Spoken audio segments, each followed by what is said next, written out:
Authorized. Good afternoon. Y'all know me. I'm going to get us moving and shaking. We got quorum, so This is what you got. thank you for being here for today's policy committee meeting.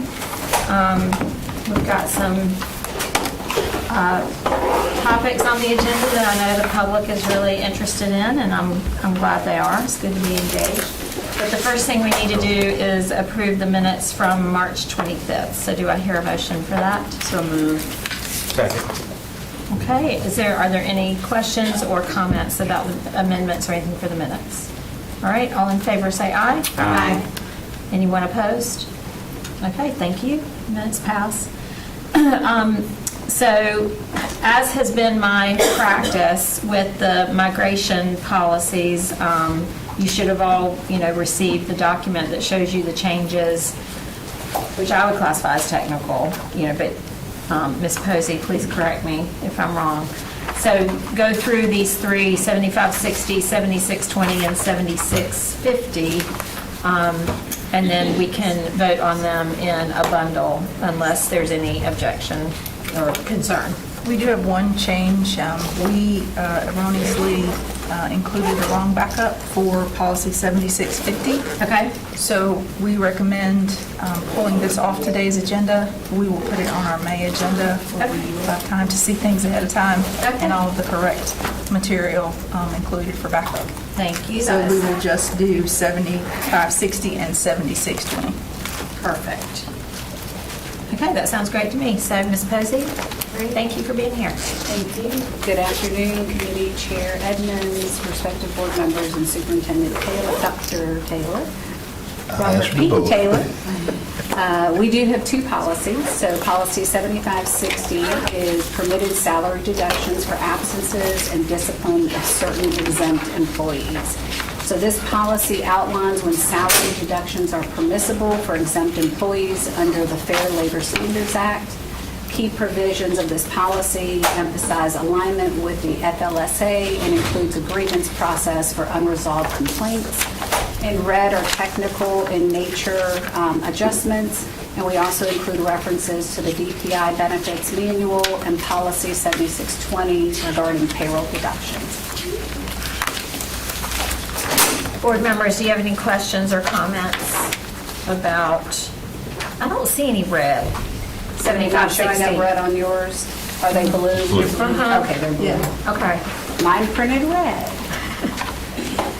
So are there any questions about policy 7560 regarding permitted salary deductions for absences and disciplines? Okay. Motion to move to first reading. Second. All right. And I'm going to hold that vote if I can until we do that. Oh, that's right. I was thinking I was going to have, yeah. That's all right. The bundle. Figure it out. Yeah. Yeah. And just to clarify, there is no policy on 7560, so that is a new policy. Next, we have policy 7620, payroll deductions. This will replace board policy 8631, salary reductions. The purpose of this policy lists the types of payroll deductions that the finance officer is authorized to make under law. You'll see key provisions regarding mandatory deductions such as federal, state taxes, Social Security and retirement, optional deductions with our 403 plans or 401k and 457, deductions for overpayments or wage advancements, and outlines the procedure for requesting new deduction options.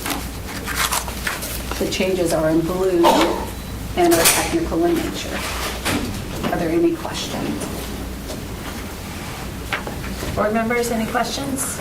Now a motion to move to first reading because there's just two of them, right?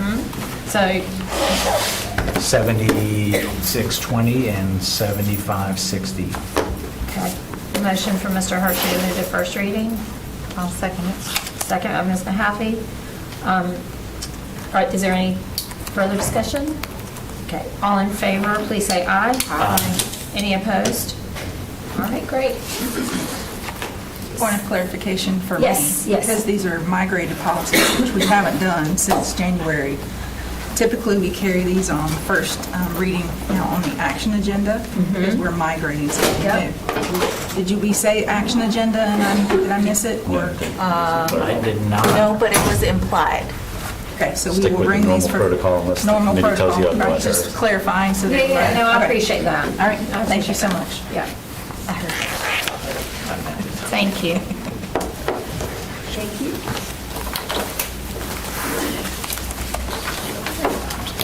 I'm not usually keen to sit at the head of the table down there.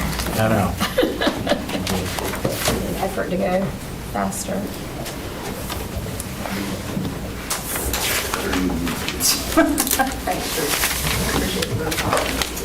While staff is getting ready, I want to say for my colleagues and for the public that is tuning in, I was not at last week's work session, but I did go back and watch that, so I saw and heard the full discussion that was had a week ago, with your comments and things about the cell phone technology use policy. So I just want to confirm that, and thank you, Dr. Crane, and I'll let you take it away. So thank you for your discussion last week during your work session. We brought you multiple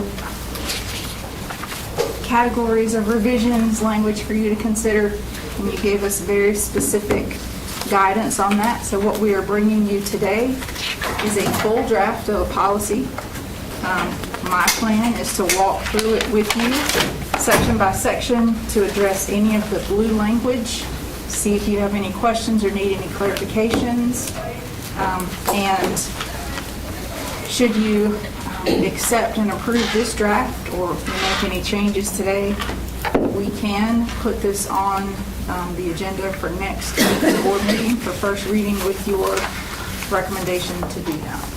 So we will still, whether today, ideally today, we do that, we can have an adopted policy at the start of June or the end of May when the second board meeting happens there. Should there be any need to make any further revision, we can push that out a little bit and have the second vote be in May, June, early June. Either way, we will have an adopted policy. That is the goal, to have an adopted policy by the end of this school year for the start of next school year, which we all understand begins in July for our year-round schools. Any objections to that plan? And I'll just comment, that's what we have been telling the public, and I think that's been our collective intent the whole time, was to get this in place regardless of what is happening with the bills that are making their way through the legislature.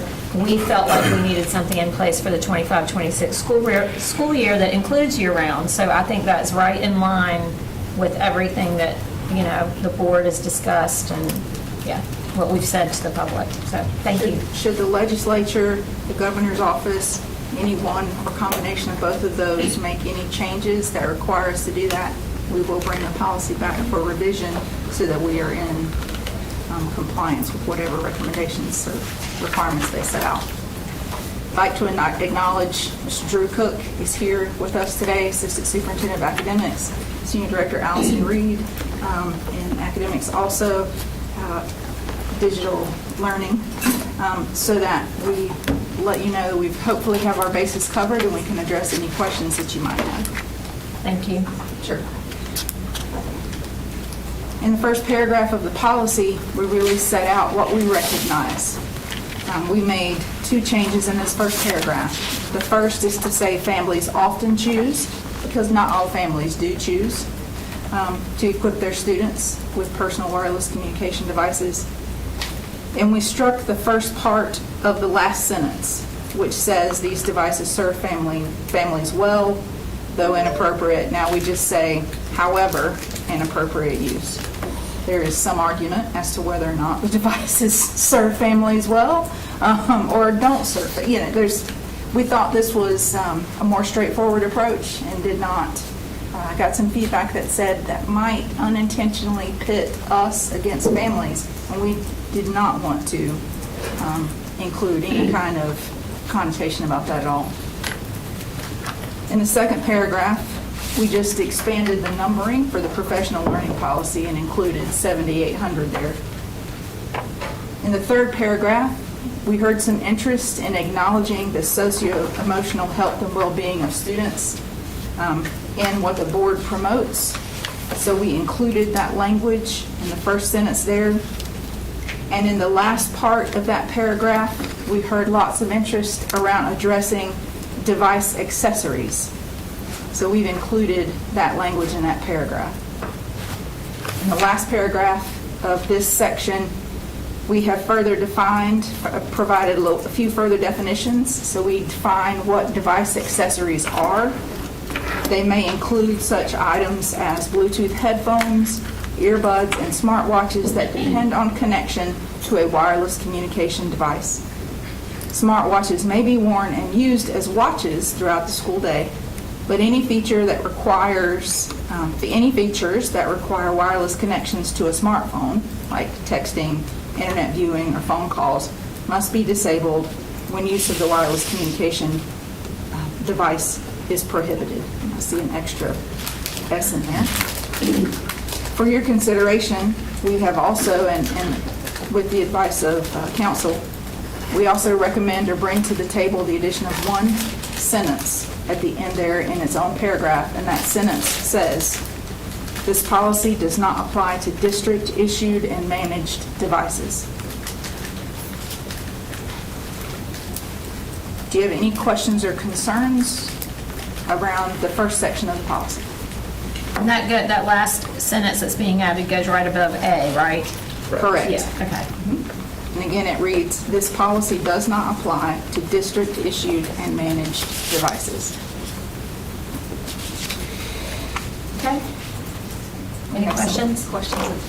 Sure, Ms. Mahaffey. Yeah, I just had the suggestion that in the first paragraph, instead of saying often, switching that to a may, because we don't, some families don't, and I don't want to put pressure on families who have a hard line on having devices, and just let it be an option. So switching the often to may. Is everyone okay with that switch? Sure. Okay, I'm seeing all the eyes around the table. I will switch often to may. No, I think I saw, yeah, Dr. Ng. Thank you. As far as I know, there are some watches that have their own data plan that, I guess it would be inclusive of wireless communication devices, correct? Correct. It would be. Correct. It's not, it's a standalone in a way, not a device accessory. Correct. Correct. Okay. Thank you. That's it. It's clarification. Mr. Rice, Mr. Hershey? No, good. All right, let's go to authorized use. Okay. In the authorized use section, we lay out parameters for authorized use of these devices during the school day, and we have different parameters for elementary and middle schools and high schools and buses. In the first section for elementary and middle school, we have added in that first paragraph and device accessories, because we are including that in our language. But you must keep them silenced and put away between morning and afternoon bells. That was the consensus last week during the work session. We have also added, for the purpose of this policy, a device is put away when it is out of sight and not easily accessible. For example, or examples include stored in a locker, backpack, bag, or pocket. Students may not display, use, or make devices visible during this time unless one of these exceptions apply. So we have clarified what silenced and what put away means. And then in the last section, section C there, we have changed that with regard to emergencies. We had that discussion last week as well. We now say, school staff may, in their discretion, authorize brief use of a wireless communication device if there is a reasonable and legitimate need to communicate with someone outside the school during the instructional day. Students must ask for permission in advance and must honor any specific direction from staff regarding their duration or specific time of day for any such authorized use. We also added a note that was not part of our conversation last week, and that says, Note, no permission is required to call 911 emergency services when appropriate. Because we did not want to have any suggestion that a student would have to receive permission to call 911 and have that delay any call that is necessary. Any questions about this section? So I'm going to go first and just make a comment that I know that there was some discussion about people's interpretation of reasonable and legitimate, and I think it was during this section that Mr. Swanson and more than one person brought this up, but and it may be addressed later, that we want to be sure that children are not overly policed or over-disciplined with different interpretations of legitimate and reasonable. And Dr. Taylor, I think you've addressed that with setting expectations and such. But so I'm okay with this language, but I just wanted to make that comment that I know that there was discussion about that, and I think it was in this section. But let me start. Mr. Hershey, do you have? So I just want to tie the use of language back to the first section where and I almost brought this up, but I wanted to get to the authorized and unauthorized use part.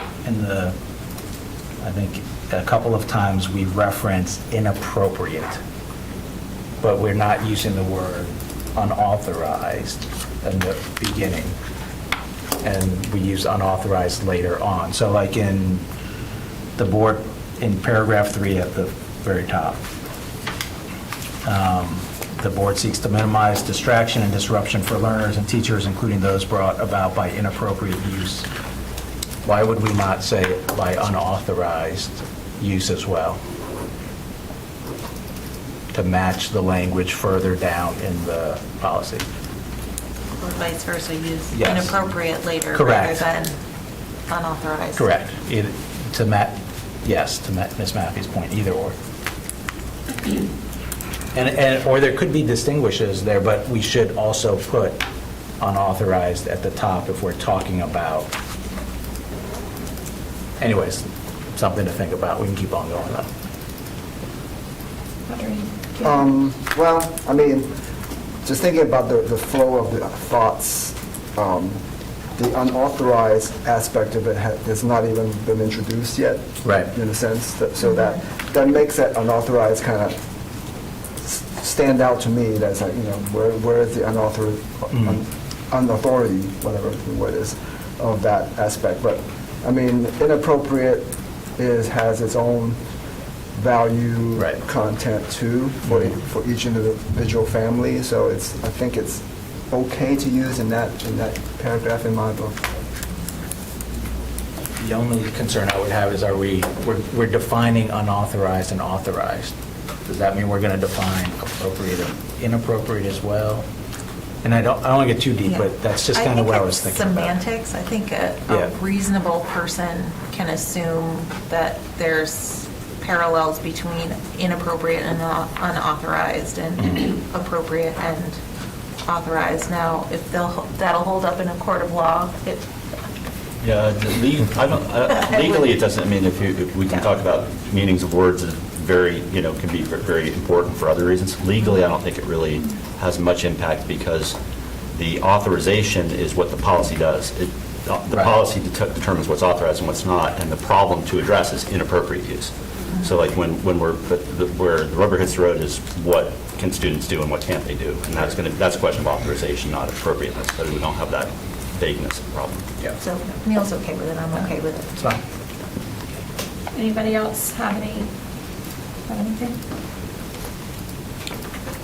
Okay, I guess we're moving on, not jumping. We're in a good pace today. We're moving on to high schools. The next section includes the same language changes that you saw in section 1 for elementary and middle school. We just parallel those. In the high school section, in the opening paragraph, we talk about device accessories, that they are silenced and put away, what it means that a device is put away. And then for high schools, this letter D, we talk about school staff and their discretion, authorizing brief use, and then the note about 911 emergency services when appropriate. I'll go ahead and discuss section 3 there. Sure. And that is around buses. We heard clear indication in our policy committee meeting a month ago when we discussed about this, that you wanted the authority to lie with the bus driver. We realized that was probably too narrow, so we included language here that says wireless communication devices may be regulated or prohibited on school buses by bus drivers, safety assistants, transportation supervisors, or school administrators when such devices interfere with the safe operation of buses. So that we expanded that to all of those who would have such authority on a school bus. If we miss someone, or you think that's too, did we miss anyone? We felt that was inclusive, but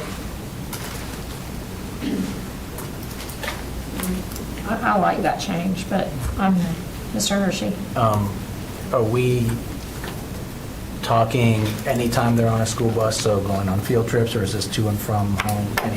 I'm good with any time, I just want some clarity.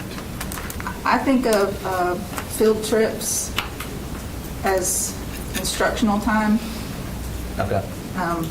On a school bus, students would be under the direction and supervision of instructional staff. So this, for me, I always hear a channel, Mr. Bell, these are yellow buses here. So, well, we're talking about moving to and from home to school, school to home, and not field trips. I guess the only other, I guess they could fall under bus drivers, but does that include coaches driving a bus because they have sports and they might be getting on the road for an hour? Again, I think these parameters are for yellow buses. Okay. Those extracurricular activities, those students are then under the supervision and authority of the coach. I'm good with that, I just wanted to make sure. So a coach would have the leeway to say, just like I thought earlier, that if you are hosting theater pre or before school, after school, this is an extracurricular type of club, that whoever the supervisor is sets those rules. Staff member doing the supervision for those students sets those rules. Great. Sounds good, thank you. Does that work? Yeah. That's right. Ms. Rice? Yes, I agree with what I hear Dr. Crane is saying. The only request that I would have is that's written out in some degree, whether it's in R&P or something, so that as the policy moves from leadership to leadership, it's standard and understood, and versus us fleshing it out at the table today, to make sure that it's written in plain and understood to the message in which Dr. Crane is elaborating on. Yeah, because sometimes some people are just concrete. Black and white. Yeah, black and white. Thank you, Dr. Taylor. Are black and white thinkers, and that's even in our educational sphere because everyone's different. And so some people will say, no, that's what the rule says. You can't use it. Not recognizing, no, it makes sense. You're on a 2-hour long drive field trip. Of course, kids want to use a device to keep them focused and entertained, and them doing that. But I think that it needs to be understood across years and leadership. And along those lines, I wanted to clarify with regard to field trips, the caveats in here in a couple of places, all it takes is a teacher or administrator or whoever is supervising the children, and I'm specifically thinking about the field trip aspect because that is a yellow bus, and I agree with you, that is part of instruction. But if it's used on the commute, and all it would take would be the administrator or the teacher to say, you guys can use your phones till we get to this location. That's all it takes. This policy allows for that, right? Yes. Okay. Ms. Mahaffey? I'm just wondering if we simplify it and say transportation or school staff, and then that would cover, All of those. Bus drivers All or of the above. coaches, et cetera. Yeah. That's a good idea. I'm good with that. So instead of the longer list there, we would say, Transportation or school staff? does that work? I think so, yeah. If you're that's fairly broad, so that could encompass any staff member, in theory. If there were a TA on the bus Yeah. attending a field trip, the TA could authorize it if you are comfortable with it. It could be anyone, any adult employee. I think, because sometimes, taught middle school, kids with their phones, it's not always a great combination, and so giving broader authority to staff that's on the bus, or coaches, or to be able to do that, I think it gets rid of the technical question of, well, what if we're on? Yeah. And so for my own edification here, if we're talking about a coach who is not a school staff, because we have some folks who do coach who are not on staff with the school, are there school staff members who are on the bus? They're not. Are there? They're not a head coach. Yeah, a head coach is employed by the school, so it's not gonna, I would doubt it's a volunteer alone driving a bus, because they would also have to have passed. At a minimum, the driver, I'm quite sure, is going to have to be approved by transportation and HR as an employee. And need a CDL and all that Yeah, stuff. exactly. So, And your school volunteers generally don't go on yellow buses, they drive separate yeah. to go to field trips, so. Thank you for filling in my knowledge. Yeah. No, it's okay. All right, so we will strike that language and include transportation or school staff. And consequences for unauthorized use, in section B, we have included 2 other links to the Code of Student Conduct. You will see those underneath where it says 4309 Student Behavior Code of Student Conduct. That blue link there, you will see 2 other links. They're slightly different shades of blue. And then, as was requested, and then we added the language that you liked around confiscation. We did make one change to that, so I'll point that out. So the language includes that school staff are authorized to temporarily confiscate a student's personal wireless communication device if any of the following apply. So we have 3 lists, 3 items there. Then we have a statement that says, in general, the device is to be returned at the end of the class period, although an administrator may determine that a device is to be returned at the end of the day. And finally, that an administrator may require a parent or guardian to recover that confiscated device if there's a pattern of violations. We added one statement, and that statement is that confiscated devices must be stored securely until the device is returned to the student or parent guardian. We did that because there was a lot of concern about the liability for those devices had they been confiscated by school staff. So we added that language so that there is an expectation stated that it be secured while it is confiscated. Are there any questions? So essentially imposed a duty of care rather than, say, impose liability, which is a loaded legal concept that gets into insurance and waivers of immunity and all that complicated stuff we discussed previously. So, but it does impose a duty on staff to keep the device safe. Ms. Mahaffey? Yeah, with the first bullet point under confiscation, it's, the student does not immediately comply with this policy in response to the directive of a school employee. Is that within a repeated pattern, or is that just a one-time use? Because I think this is what we were talking about the other day in worrying that one teacher will apply this every single time where another teacher may be more lax. And I always worry when the term, immediate is there because some kids need more processing time. Some are really trying to figure something out because they found out, someone at home is unwell or, and so this is, I think, what we're trying to avoid is that initial, the possibility for escalation with a teacher in removing a device. And so if I'm teaching and someone has their phone out, do I say, hey, Sam, give me your phone? Well, I don't know. I worry that that may set up more escalation. And we're trying to figure out how to help the teacher while also respecting the policy and not getting there. Does that make sense? I feel like that was a big word salad. I'm sorry. That's a good point. May I Yeah, offer a please. suggestion? Yeah. I mean, can we say the student fails willingly, I'm trying to think of the word, willfully. I'm sorry. Willfully fails to comply. Yeah, willfully fails to comply That's good. with this policy. Is that the purpose? Yeah, I think it's just a struggle because then it's, the teacher putting their perspective onto how the student is or isn't complying. I don't know. Drew, you've got your principal hat on? It's a really hard thing to define. Right. And I think, to your point, the term immediately, the threshold, and by the way, then when we start defining things, we start having to define the definition, Yeah, yeah. 10 seconds, which is a 5 really hard thing seconds, to do. So Yeah. I've asked the student to please put their phone away. Is my threshold 2 requests and you're now non-compliant?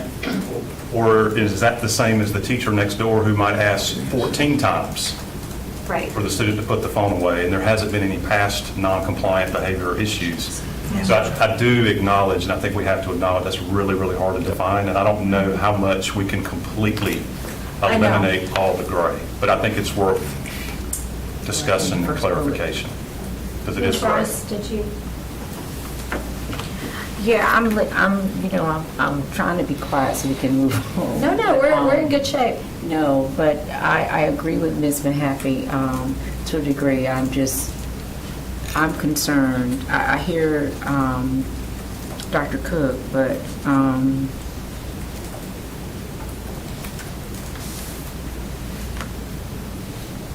I can't put it into words yet in a way that's doesn't sound combative, but my concern is what we know to already be true within the classroom.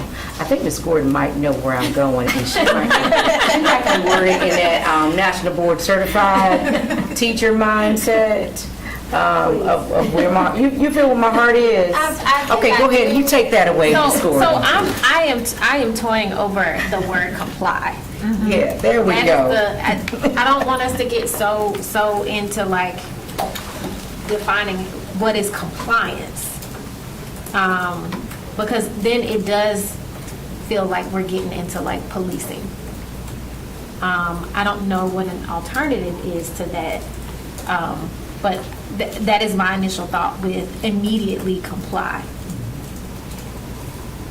Mr. Hershey, Just and that then wording. Yes, she's in my So Mr. Hershey, and then okay. I think the comply definition is early on when we state that the expectation is that it's not easily accessible. Like, they're putting it, hang on a second, and then, but I would strike the word immediately, and I would actually also then go down the sentence and strike the word the. So it would read, the student does not comply with the policies in response to directives, emphasizing the plural, of a school employee. That was my only suggestion. If I could add to what Mr. Hershey said, I think removing the word immediately would be good because that, in my opinion, takes out some of the interpretation. I can say, well, you didn't immediately the first time I asked for it. But I'm not so concerned about the word comply. I know that I would want that to appear because what I always tell teachers is that the greatest authority that we have is that students comply with what we tell them, and that if they don't comply, then that's when we engage the student code of conduct because we can't put our hands on kids. And so I think comply helps kind of really define where we are with that. All right, let me get Ms. Mahaffey, and then Ms. Rice, I'll come back to you. So quickly, in response, Dr. Taylor, the word comply has taken me back to when we initially talked about the code of conduct, and that used to be like a level 2 or 3 Yes, thank you. piece, and we had a lot of discussion around that, and you'll notice in our code of conduct, it's now a level 1 because compliance means different things to different people, just like respect means different things to different people, and you have to set those norms at the beginning of the year. But in response to what Sam said, what's the difference between bullet 1 and bullet 2 then? Because if it's, hey, Lindsay, put your phone away, and I don't do it once, is that confiscation? Or is it, multiple reminders I think I can of, answer hey, that. Lindsay, put your phone away? As the author of that bullet, I can tell you what. What were you thinking, man? The second bullet is meant to say if you've been warned already because of repeated violations, you may not necessarily get an intervention and an opportunity to turn the phone off. It might be, I'm taking that phone. In the same 5 minutes, in 5 days? The policy doesn't say specifically. It does. Yeah. We talked about that's an option. It says repeated policy violations. So that would be, that's you could add limiting language, within the same semester, same day, same, week, whatever you want. If you want to make it more limited. But that's the idea. There's repeated violations to the point that it's so disruptive. I mean, what we talked about sort of in hypotheticals is the phone keeps buzzing, it keeps making sound. The student's been warned repeatedly. It keeps happening. And at this point, it's not a question of turn your phone off, it's I'm taking your phone because it's been repeated. Well, I'm also noticing that you've got in that second bullet, repeatedly violated this policy, and the student and parents have been notified. they've been warned. That all Yes. has to be, Right, they have to, that's right, that's part of that is because there have been repeated problems, the student and the parent have been warned if this keeps happening, we're just going to take your phone. And then it happens again, and the teacher just takes the phone. so to me, that sounds like that can't happen in like a one instant Well, singular. that's a good point. That's a good point. It couldn't happen in the same You're day. saying. There has to be a prior And the warning. student Yep. and the Correct. parents have been notified. That's right. That further violations, et cetera, et cetera, et That's cetera. right. That's true. I- But it doesn't reset the clock necessarily, once the warning has happened, the language doesn't make it very clear how long does that immediate confiscation option extend? Is it just for the rest of the day? Is it for the week? Is it for the month, the semester? We just didn't want to get too complicated, but you could certainly add that. Dr. Taylor, I would love for you to take this piece and run it by your teacher advisory council, because they're the ones in the classroom. Because I don't want to do something that goes against what they're trying to do, and that is teach kids. Dr. Ing? Sorry. Ms. Rice. Oh, sure, Rice. go ahead. Thank you. Ms. McHaffey went back to exactly where I was going with the comply years ago. So you pulled it up. I was going to look that up. So that was where my heart was like, no, we don't do the comply stuff anymore. It's too many violations. And then the other part with what we were just speaking, I agree with the intent of Neil, but I also would like to still remove the immediate confiscate, or remove the immediate and just say confiscate. Okay, a second. But even though I know that Ms. Mahaffey has requested that these bullets be taken back to teachers, but before so, I would like to still consider removing the immediate piece with still the consideration from educators. And then the final thing is, when we, even though we're looking at these 3 bullet points and taking it back, I still would, and I think we're understood though, is it, to still remove the word comply? No. I just Yeah, and mentioned- I'm just not for the word comply, one, because of policy that, the very policy that I was just thinking of, that gave me pause to want to speak, to put it in words, to recite our past lessons that we've learned, and that Ms. McAfee just brought up, because comply is going to look different to different people in this particular situation. And I recall Mr. Hershey saying in our previous session, this policy is not set up to cause a major oppression against students, that where we create this policy to be something that's going to cause a lot of offenses, that's going to de facto cause students not to be in class, or because people are Right. tired or fed up. So we need to consider follow. Thank you. Thank you. I think that, yeah, we should Yeah, immediately am- follow the policy. I am not interested to comply. hear what other word we would use, and I'm noting that Ms. Mahaffey noted that we changed the, in the code of conduct, comply no longer means what it used to mean because of the over. Or it's, I think it changed, she said, changed the level of seriousness. That's what I of the mean. code. That's what I Yeah. mean. Yeah. It means the same The I thing. mean, same thing, but it's just a, The it's a level. minor, Right, minor. right, right. Dr. Crane, what do you have for us?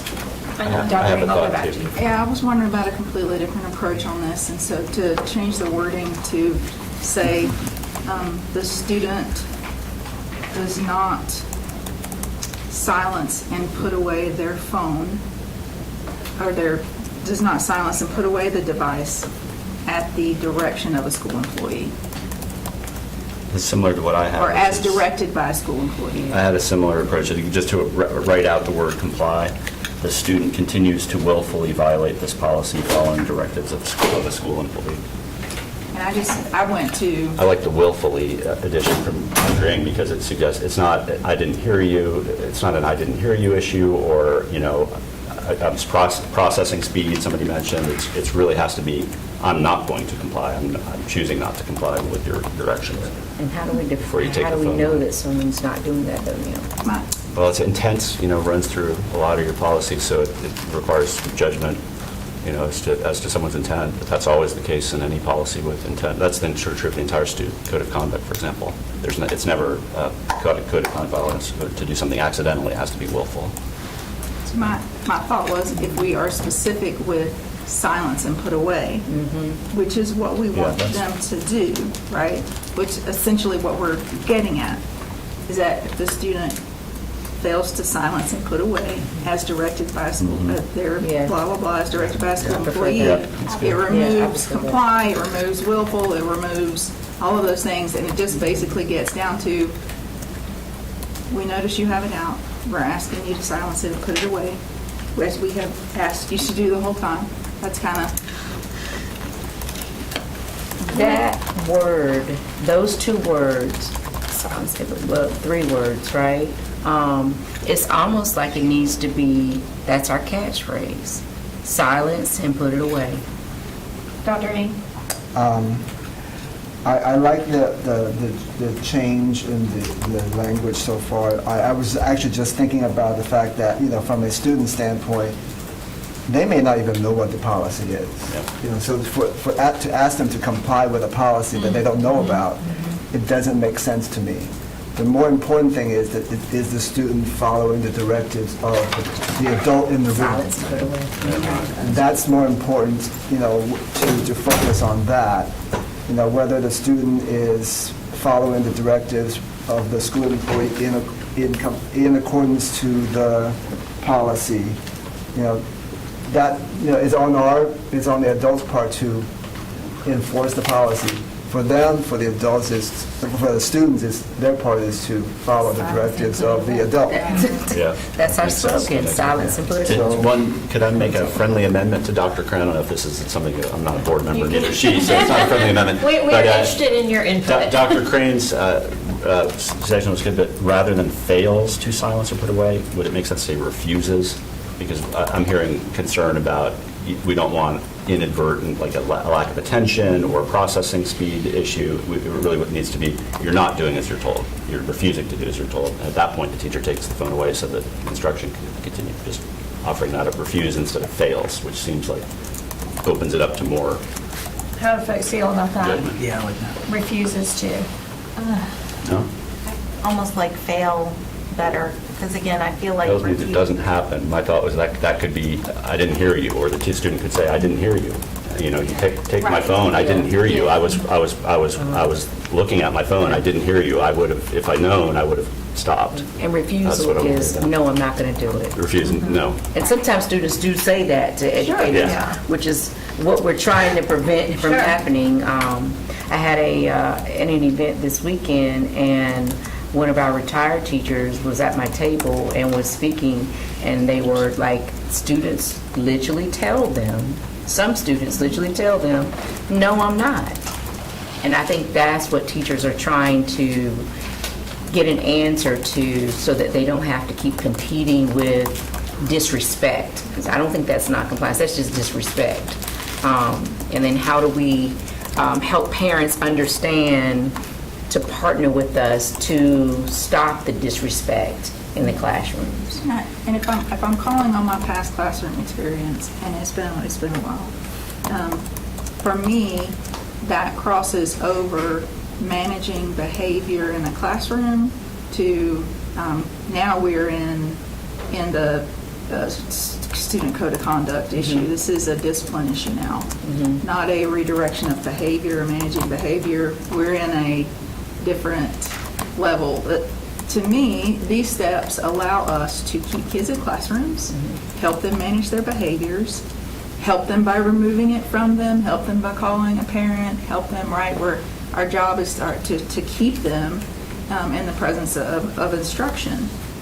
When a student says, not doing that, now we're in a whole different, right? So to me, that what crosses over into the, now we're talking about a discipline referral when we were trying to stay away from that. I don't, am I, Drew, what do you think? Is that, Michelle, also the Assistant Superintendent for Student Support Services in the room, please. Tell us The only thing I about would add is this is true of many things. It may be a cell phone, it could be about all kinds of things that happen in a classroom, and we deal with that every day. To your point, the goal is that we keep kids in classrooms all day, every day. That's what we want, no matter what, whether we're talking about a cell phone or anything else. So classroom management procedures and supports for having effective structures for that in the classroom is definitely a part of that, and a cell phone would be a part of that, just like there are other materials they have in their, if they've got things in their book bag that they shouldn't have out otherwise, a good example of that. But to your point, there are points in time which you then transition into, we are now talking about a discipline referral, and then we already have processes and procedures in place for that. Yeah, it's usually not the cell phone violation itself. It's the Correct. behaviors that Are associated with sometimes follow it. that That's become exactly much more problematic than the initial cause of the interaction. So I think anything that we can do to mitigate that initial interaction, right, with teachers and staff would be beneficial. Board members, do we want to continue to wordsmith these 3 bullets, or do we want to follow or take Ms. Mahaffey's suggestion, let the superintendent go to his teacher advisory council with it? And if we do the second, if we do the latter, what does that do to our timeline? That's gonna, so we won't be talking about this next week, I don't think. Next meeting is on 6th of May? Next week. Next week. It's next week. Right. The next staff meeting is, next week. So that's the same day as our board meeting, isn't it? Still move Yes. to We first could reading. still do it on first reading and Come back. just have an extended action item with the full board, and that may be, since this is such a big topic, the way to go. Well, this was going to go to action Yeah. anyway, I mean, for sure, but Can't be looked. It would be rare that it was the same night as a board meeting, so I'm gonna, let's see. Does that give you enough time, Dr. Crane?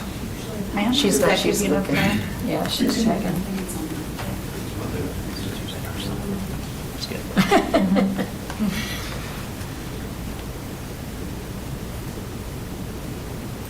I mean, I'm It's on hearing, Thursday, it's on Thursday, the 8th. okay, all right. So our next board meeting after May 6th 20th. is the 20th.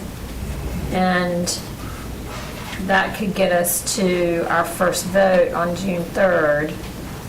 And you can also Right. waive second reading. I think we could make the vote on the 20th and do it on action then. Okay, Yeah. It's not unheard of, it's rare, but we've had to do Okay. it for times in order to be timely Waive second. and waive second reading if need be.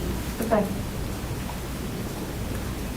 Because I Everybody, hate to, like, thumbs up? Yeah, Everybody particularly good? if this is the only. I hate to stretch it out, but again, I feel like since the teachers are the ones that are going to be enforcing it. Well, It's a good yeah, idea. no, I don't think stretching it out is a deal breaker, because I'd like to get it, as close to right as we can. Yes?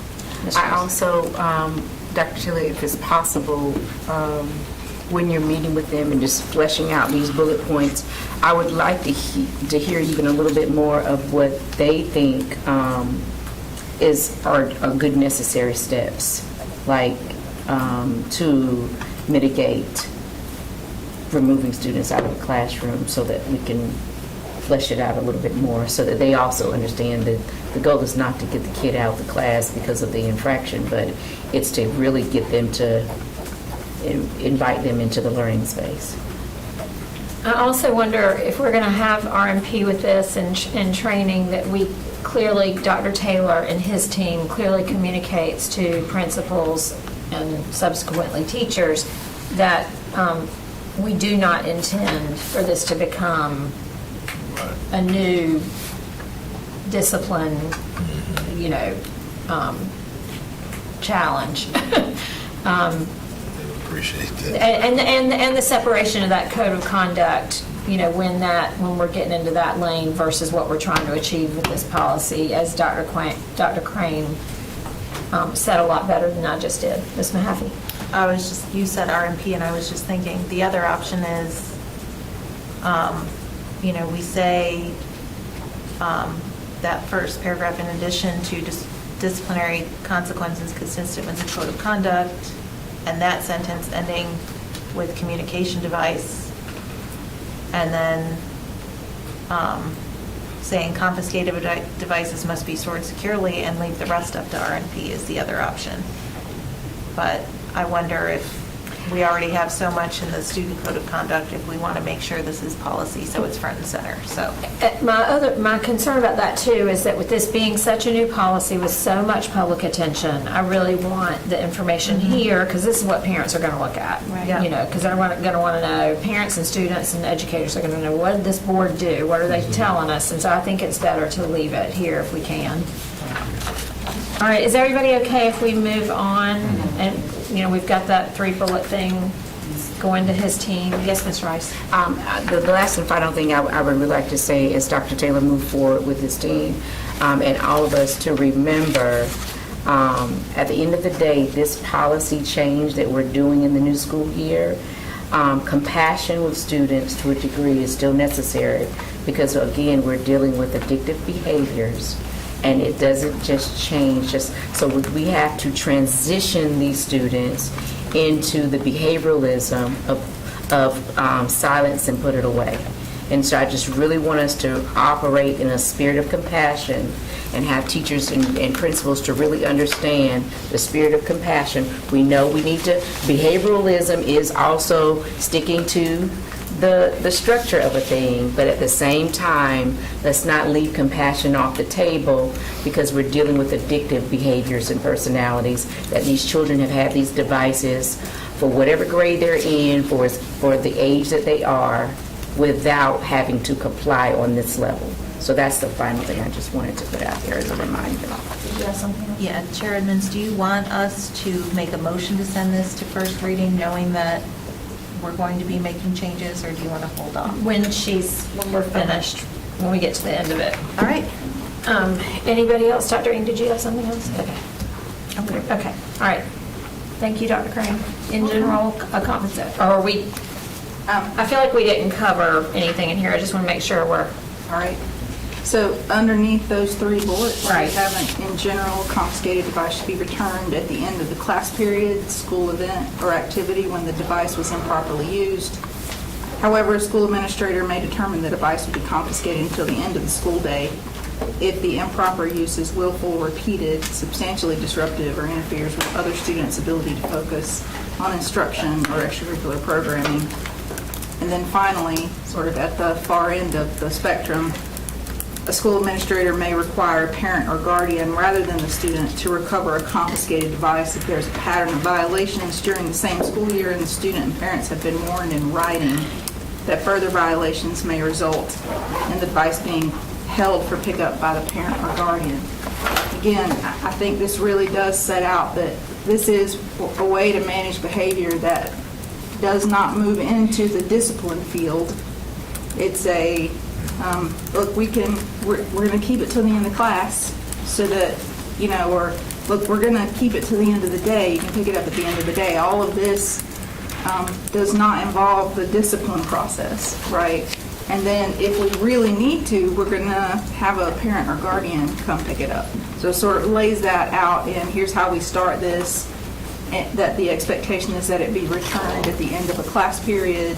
Occasionally, it may need to be a school day, and in the rare occasion, we may need to have a parent or guardian come pick it up if this is a problem.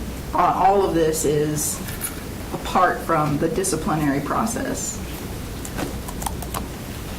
And then we're repeating about the securing. Right, and then there's the added note about that they must be stored securely until the device is returned to the student or the parent or guardian. Mr. Hershey? I would respectfully cut out a lot of this. Some of it is already implied. In general, a confiscated device should be returned at the end of the class period, school event, or activity period, because it was already improperly used, so so I would cut that out. And then I would cut out after, however, a school administrator may determine that a device will be confiscated till the end of the school day, period. And then I would just say, additionally, a school administrator may require a parent or guardian, rather than the student, to recover a confiscated device if there is a pattern of violations during the same school year, period. And then if there's I just think a lot of that is, we're just putting all of these conditions, what is substantially disruptive versus disruptive kind of stuff. And to me, it's cleaner. And if there's an RMP or instruction from the superintendent, if people feel differently, that's totally fine. But I just think it puts a lot on teachers to meet all of these things to make sure it's in perfect compliance. And the other part I would note, earlier in the policy, when we mentioned, I guess it's going to be looked at, you did a good job of saying parent or guardian here, just make sure that's used in the other parts of the policy. Thank you. Mr. Cook, did you have something? Mr. Hershey's comment just caused me to kind of look more closely at that second sentence, that this may be another area where we get some additional feedback from a high school teacher, for example. As we're reading that, maybe to Mr. Hershey's point, if I'm a teacher and I'm in the middle of the second period, it may be not feasible that in between now and the end of that period, an administrator is going to come in and administer a decision as to whether or not that phone is confiscated for the remainder of the day. So I think, to Mr. Hershey's point, that might be another area where, practically speaking, we might be able to get some teacher input, because it's probably not feasible systemically to think that an administrator can come into every classroom in a high school in real time and weigh a decision about whether or not this phone will be kept until the end of the day or can be given up at the end of the class period. So I think that's probably, and I'm just now kind of thinking about that more deeply here at the board table. Yeah, thank you. So, but I'll just share a little bit of, I had a conversation with Dr. Crane about this when we put this language together for your considerations. Obviously, it's up to you how you want to change it. One of the concerns that we talked about was that anytime a parent finds out that the kid's phone was taken from them and they didn't have it the whole day, or even worse, the kid's not getting that phone back until you drive into the school to pick it up, that's going to be a huge issue for that parent. And so the goal is to put some pretty tight restrictions on that, and to avoid certain circumstances where teachers or other staff pull the trigger too quickly. And we could imagine, a very strict old school teacher doesn't think phones should be allowed in the schools at all. This policy is too liberal already. Boom, I see that phone, I'm taking that, I'll put it in my pocket, I've got it, and that also increases the risk that the teacher then loses or misplaces the phone, and we have potential liability issues. So we kind of intentionally made it a little bit hard, but if it's too hard and you want to walk it back, that's fine. No, because we're already sending the 3 bullets back, I'd be fine for them to review this too. Does anybody have any heartburn about the last paragraph in that section that says additionally a school administrator may require, et cetera, et cetera, et cetera? Does anybody have any comments or concerns about that phrasing? No, I think I appreciated Mr. Hershey's piece. I do agree with Mr. Ramey that, pre-warning a parent like, hey, your child has been using their phone in class. If this continues and we have to confiscate it again, we may ask you to come and pick it up. That's fair, yeah. And I think that's where you want a parent to be aware, so they, continue to have those conversations with their child at home and maybe decide, well, you just don't get your phone today. As a follow-up, does the student need to be warned in writing? Because that's what the policy says. It says, and the student and parents have been warned. I think that's the idea, so there's documentation, and nobody can say that didn't happen, nobody told me, nobody warned me. So it could be an email, it could be as simple as an email. But yes, that is the idea. To the parent or guardian, yes, I just. And, yes, but it also is to the student as currently written, but you can change that, of course. I mean, it's not, I'm not going to die on that hill, but just don't want to create more work. Dr. Ing? It's what Mr. Hershey revised, pretty much made the point moot. Is that word improper that you mentioned? Yeah, that word is just nebulous, and so, if we take out that phrase, it would just take care of that problem.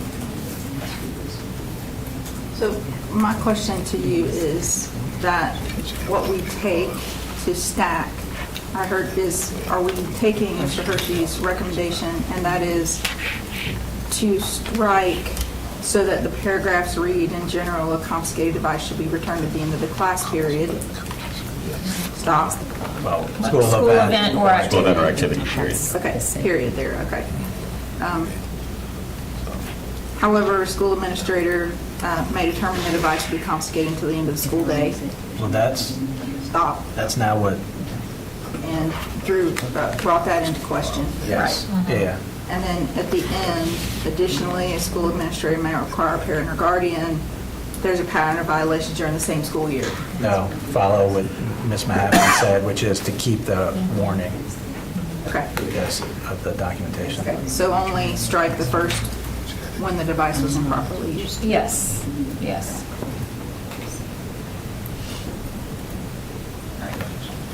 Anybody else? I had a question about something later on. I didn't know if we're only covering the blue parts. I had one question. No, on no, the we're part gonna, that we- because we're almost done, so we're gonna go to section C unless we're not done with, are we good? Okay, let's proceed to section C, search of personal. We made no changes to section C. It remains as you saw it before. In addition, we made no additional changes to the liability section because we added the section, they added the sentence in the prior section about that the devices must be stored securely until returned to the student or parent guardian. So we made no change to the liability section or the annual review section per the two discussions we've had before. Okay. Mr. Haffey, what was your? Oh, so I had a question on D, liability. While I do know that some of our students do personally purchase their own devices, I believe many of them are purchased by an adult for them. Do we need to say students and/or device owners?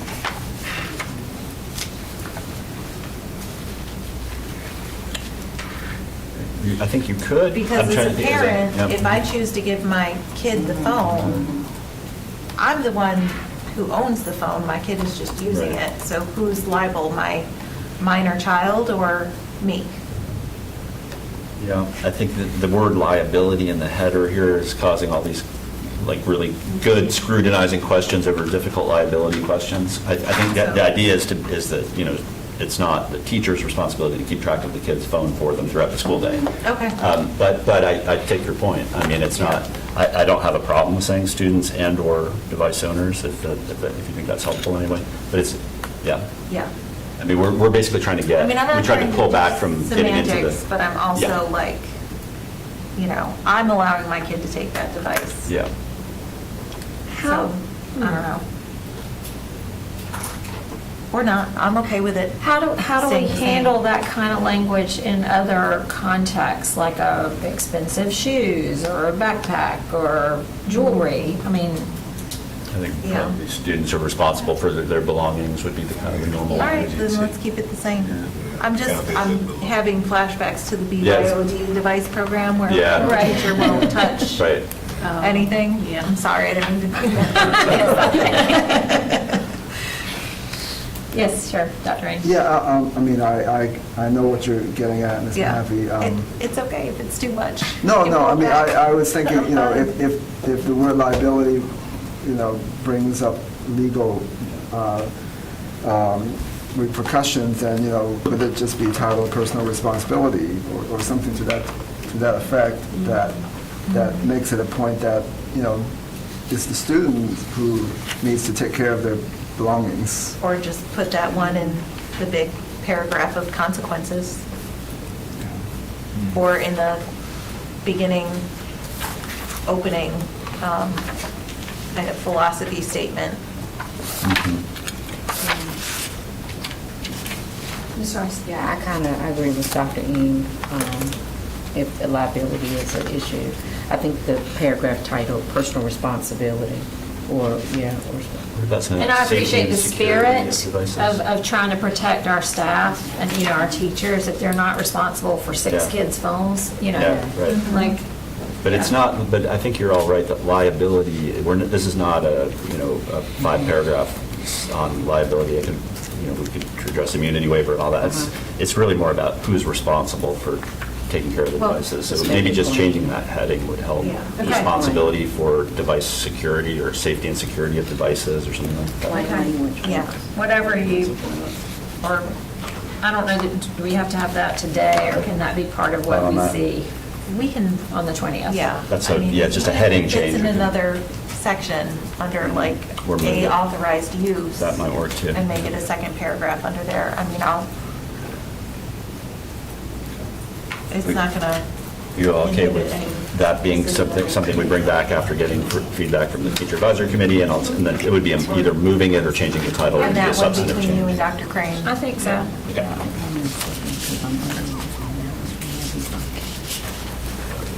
Okay, friends, are we ready for a motion, or do we need to have further discussion? Or questions for staff? Any final comments? I'll make a motion, we move this to first reading at the second board meeting in May. Second. And do we need to clarify that that's for action? It was We can, implied it was in a im- way. I know, I agree, but. Okay, all right. Is there any discussion? All right, all in favor, please say aye. Aye. Any opposed? Okay. We're still ahead of schedule.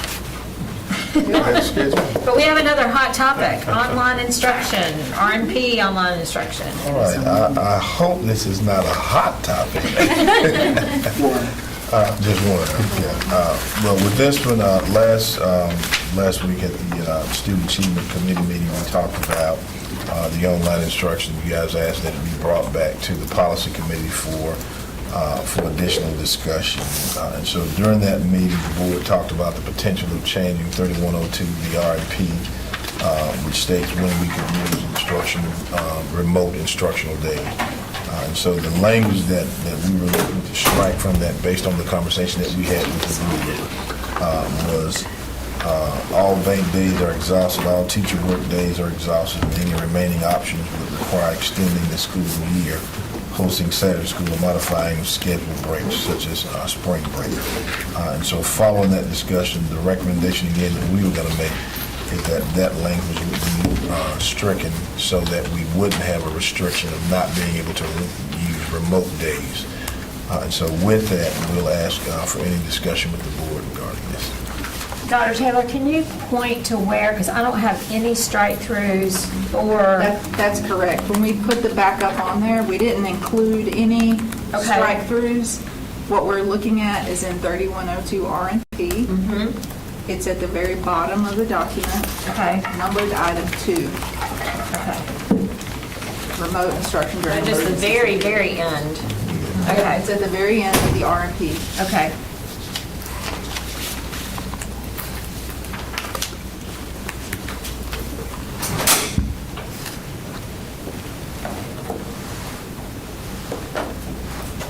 So can you repeat repeat what the modification is?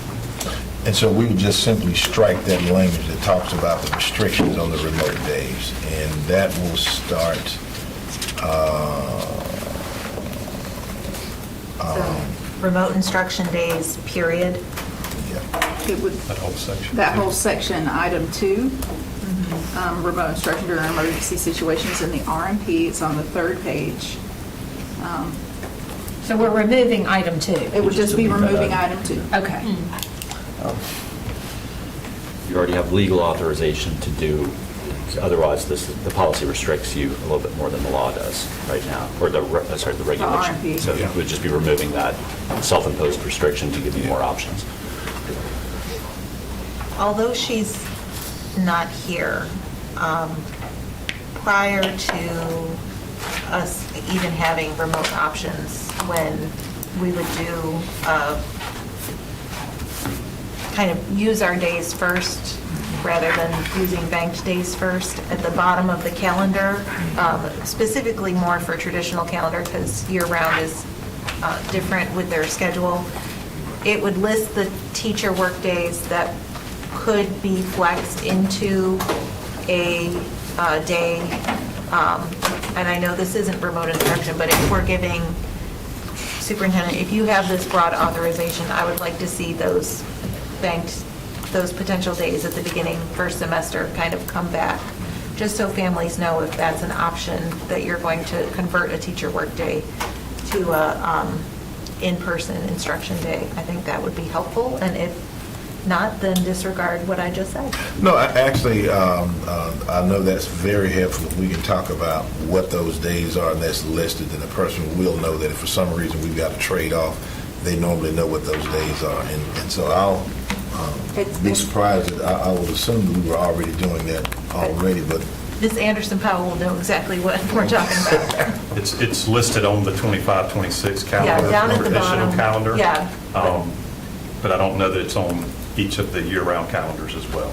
okay. So I think that's what you're referring to, is putting it on the year. No, I'm talking about the traditional, so, and I might have just been thinking about this current year, where it just said it had no days in like October, November, December that could be converted, Okay. because we assumed that those bank days would take up those days in the fall.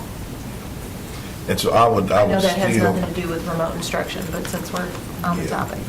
I would still suggest that we put all of those days on there as we have them. And so as a reminder, this would be an emergency situation that may not necessarily change those days. Right. So, yeah.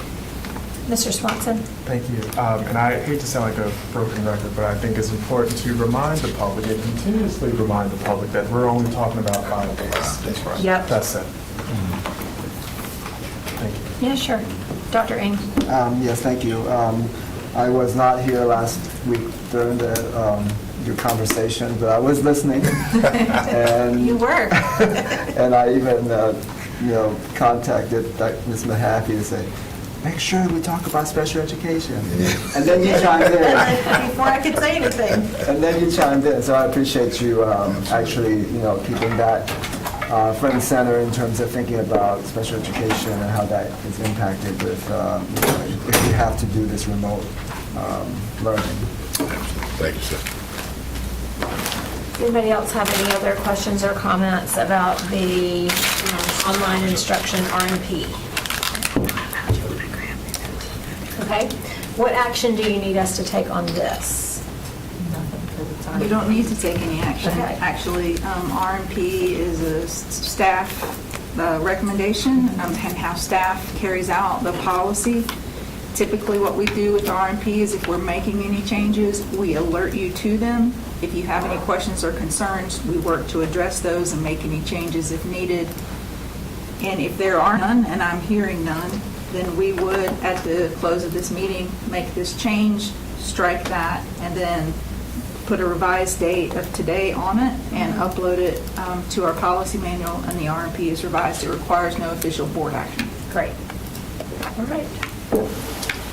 Yeah, Sam? Oh, are we done with the policy? Is that a question about the previous policy? Go ahead.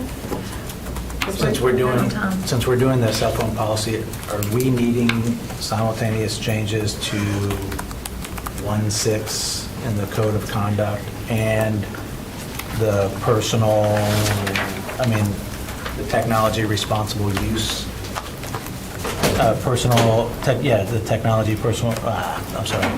the technology responsible use policy. Can you repeat your question?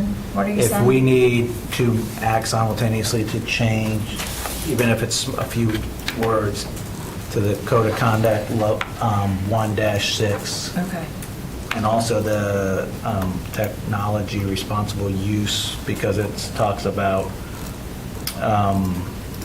for instance, each principal may establish rules for his or her school site as to whether and how personal technology devices, including but not limited to smartphones, may be used on campus.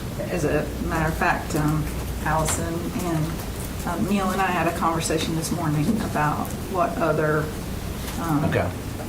corresponding policies would we need to take a look at and make sure are in alignment, and 3225 did come up. That's the technology responsible use policy.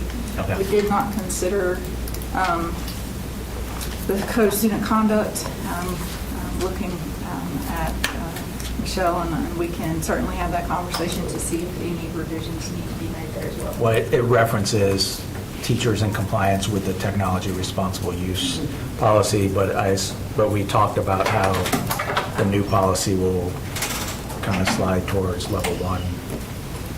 So I think that's, okay, that's good. Thank you. Yep. Okay, everybody. Thank you, and if there's no other comments or questions, we will adjourn the policy committee. Thanks.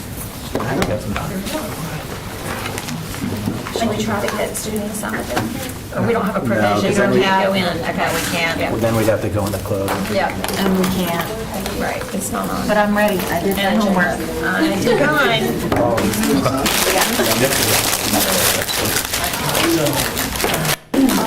By the way.